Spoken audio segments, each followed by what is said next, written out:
Hindi dati meron akong napanood na video mo, yung about dun sa isang babae na may breast cancer attack kung hindi ako nagkakamali.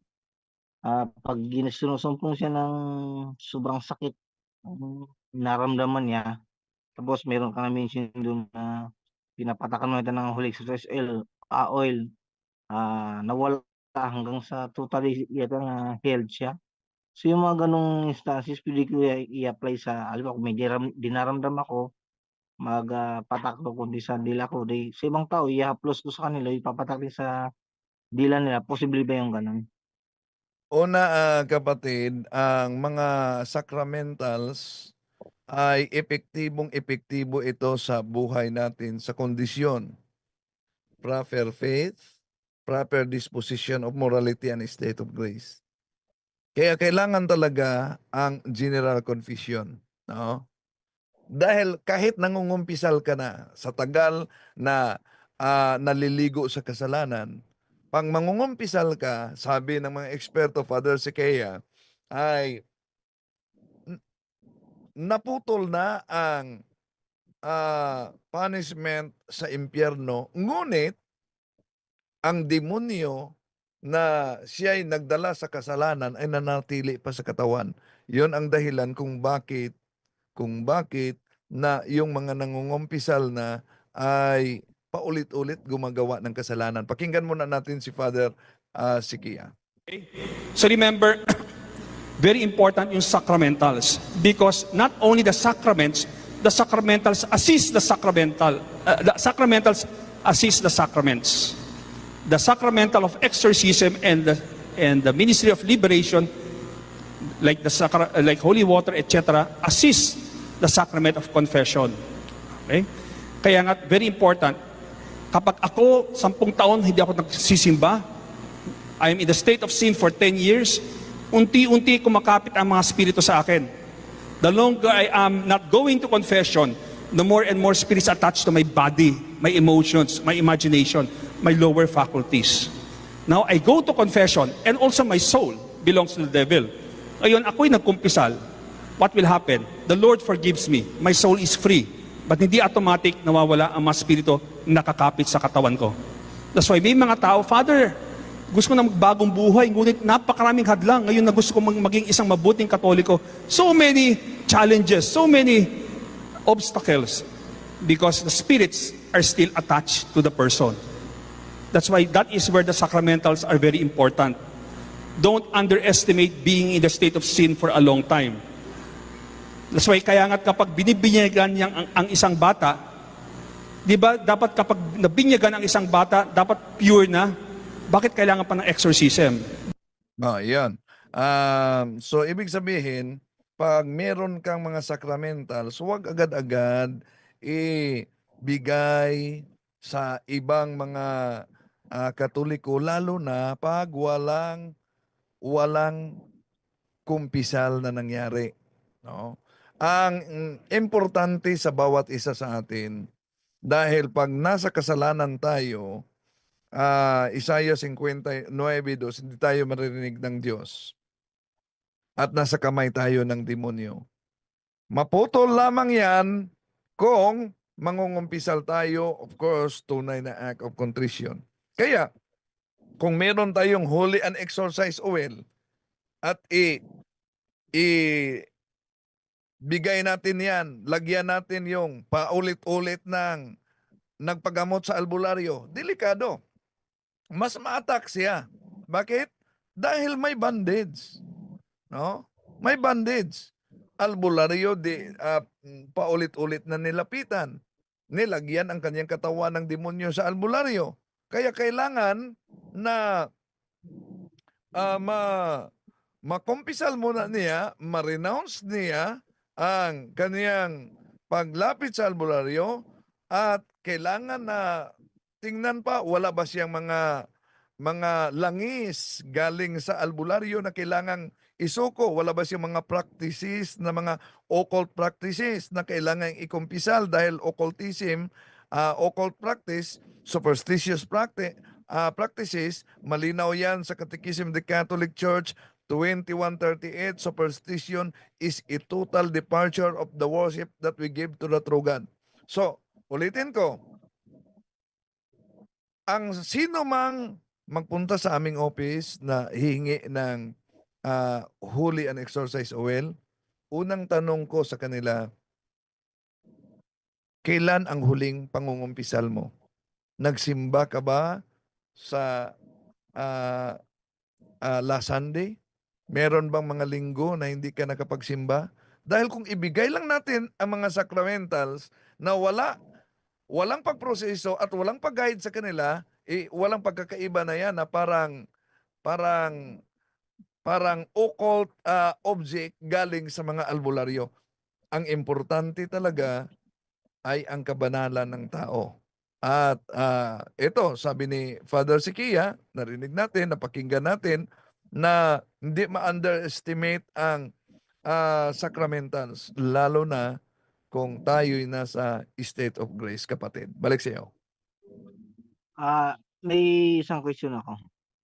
Yung bata ba, halimbawa, around 4 years old, pwede ba silang i-deliverance? Kasi Mm.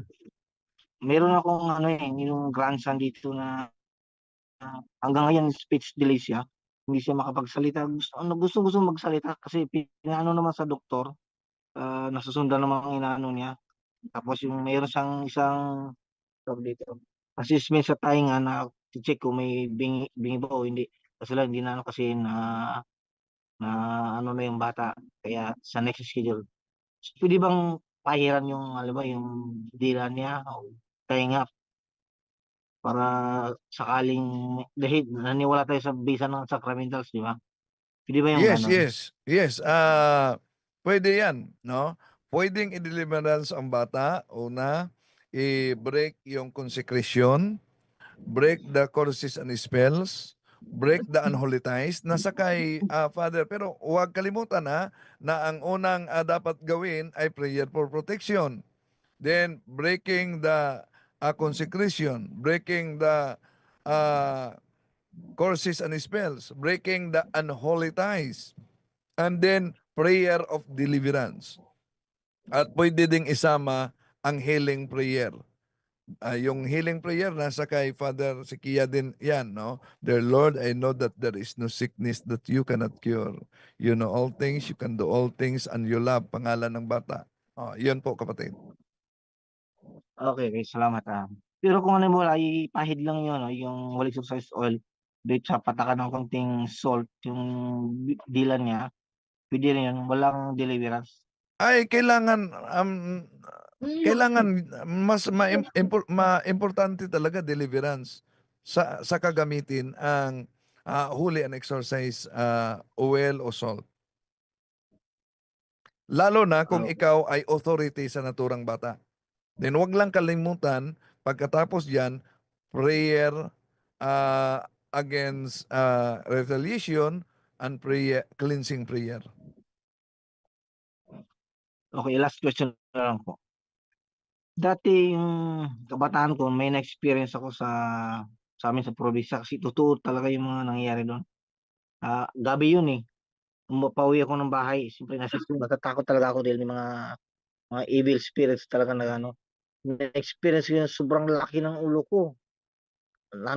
Tayo yung mga balahibo tapos takbo ako. Magdarasal ako, takbo ako. Nung malapit na ako sa bahay, nawala na yung pakiramdam ko. So, ganong sitwasyon, pwede ako magdala ng, halimbawa, exercise oil, exercise salt sa bulsa ko na small amount lang for Pwede. protection. Yes, pwede magdala talaga ng mga sacramentals, dala natin 'yan, no? Pero wala ding silbi na dala natin ang sacramentals pagkatapos natatakot tayo. Dahil ang takot, 'yon ang stronghold ng demonyo. Kaya nga sa Biblia, ilang bisis 'yan. Ilang bisis binanggit sa Biblia, don't be afraid. No? Dahil yung takot ay fuel ng demonyo. Diyan sila kukuha ng lakas. Oh. So alam ng demonyo na natatakot ka, so mas malakas sila. Pero kami na matagal na sa Ministry of Deliverance, kahit grabe ang pangyayari at reaksyon ng biktima, sa grasya ng Diyos, di ko naramdaman ang takot. Ang naramdaman ko, ang awa ng biktima sa biktima. Yun po, kapatid.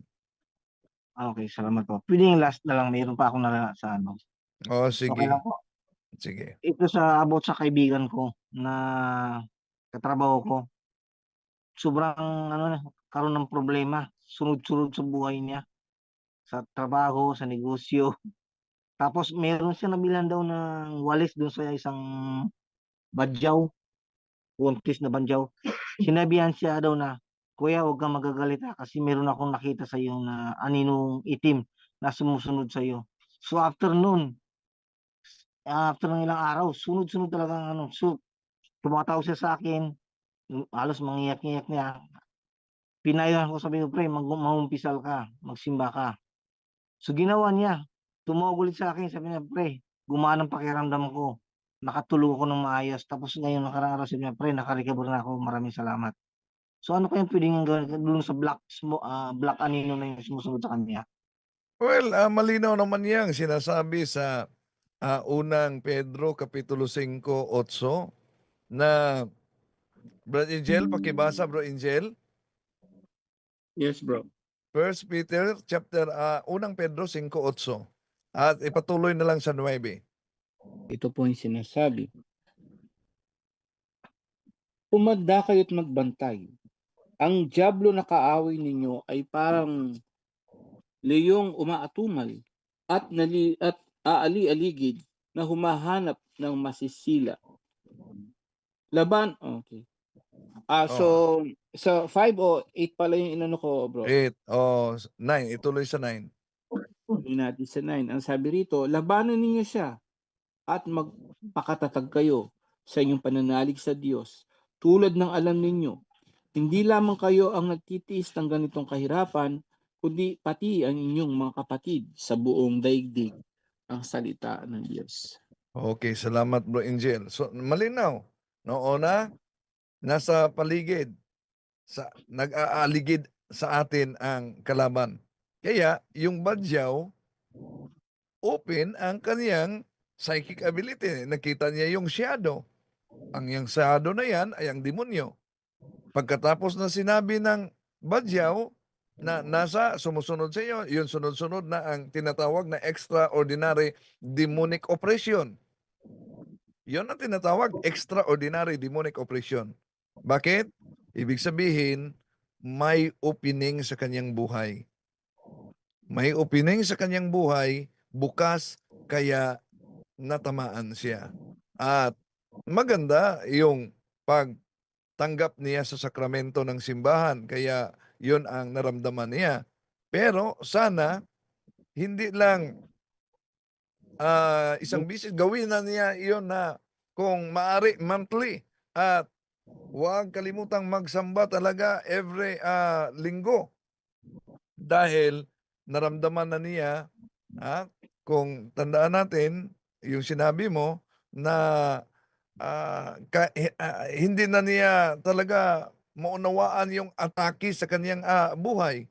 Kung naramdaman niya yan, ay actual grace yan na ipinadala ng Diyos na kung naka-experience ka ng ganyan na halos di mo na maunawaan ang atake sa buhay extraordinary, ano pa kaya pag maimpyerno? Kaya dapat monthly confession, rosary together with the family every night, and then simba sa buong pamilya talaga sa bawat linggo. Yan po, kapatid. Okay po, maraming salamat. Magandang gabi.